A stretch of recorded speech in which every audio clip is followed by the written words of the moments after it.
In this video, we'll be discussing about one of the core file like the same packet.json, which is for all JavaScript file.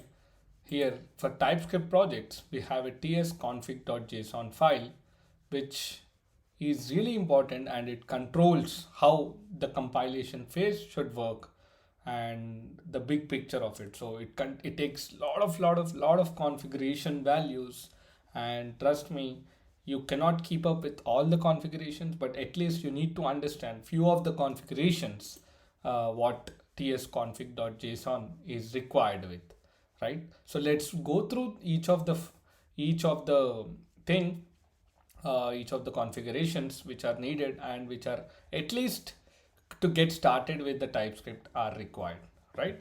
So I have found a very good article on the JS point.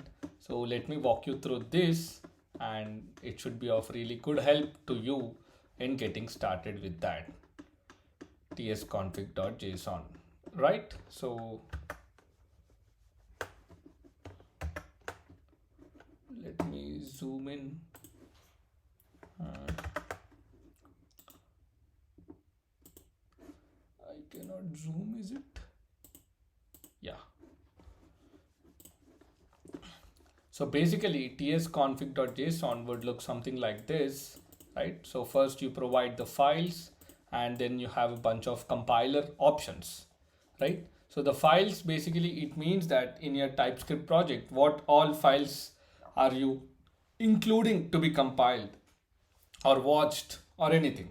So these are the files which in your this file will be placing it in the main root directory, and inside that you will mention what are different files, or you can simply say that all of these files are going to be included, or you can mention some specific directory, or you can mention some files inside a directory, or you can simply follow the wildcard wherein this includes a.ts, which is on the root level. So all are relative to this file only. So wherever tsconfig.json, a.ts should be present for this particular line, and src.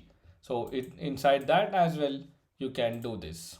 So files has another contrast, or you can say the same synergy one, include or exclude, which includes the files and which exclude the files from compilation. And similarly, you can ignore or whatever the stuff, right? Then you have bunch of compiler options wherein you get to specify the out directory. Out directory is after compiling your code, it will convert it into JavaScript, right? So where that code should be present. So the out directory is a dist one. Now when you compile your project, all the TypeScript project will be compiled into JavaScript, and the same folder structure, whatever is there here, it will be present inside the dist. So that is one important option. And then we have our directory, then root directory. What is the root directory of your project, that you can mention. And then there is a flag called as remove comments, which will remove the comments whatever you are commenting in your programming language, that can be easily removed using this flag. Then there is a module. So you want to tell your TypeScript system what module system are you going to use. Is it asynchronous module definition or common JS? So basically a compiled TypeScript program can run in an environment that implements its own module system. For example, AMD is quite popular, wherein you can require the JavaScript modules asynchronously without blocking the code execution. And in that cases, dynamic imports are possible, or in the normal case, you will block. In the common JS case, you block, that is with the require and all. So you can define both of these, export constant b. So all of this can be defined with the help of module. So the taken values for it is common JS, ES6, UMD, AMD, ES6 to 16. So you just have to know that there is a compiler option for it. You can play around with it. Then you have generating source map. If you want to generate a source map, you can include it in the compile options. And then you have map root, and these are not that really useful, right? Source root, inline sources, and type declarations. So type declarations is going to be useful. So you can mention your type declaration true, so it remains the declarations or types system so that you can check it out while you're working on your JavaScript code. So bunch of uh, compiler options are present inside this. You can go through this article, but overall the TypeScript execution is totally controlled with this tsconfig.json. And similarly, there is an important compiler option lib. So it comes with built-in declaration types. So lib basically, or the direct target option ES5. So when you specify a target option like this, so what happens is your TypeScript code, whatever TypeScript code you have compiled, it goes to a version of ECMAScript ES5.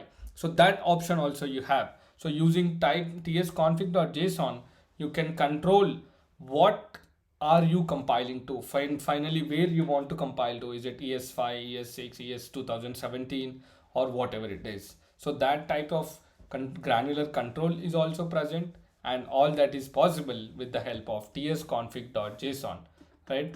And lib, sometimes you need lib wherein you want to execute your code to ES5, but there are few features which are not possible in ES5, but you want to add them explicitly, or you can cheat your compiler that these will be present, right? So in that cases, you can include inside the lib, the array of lib.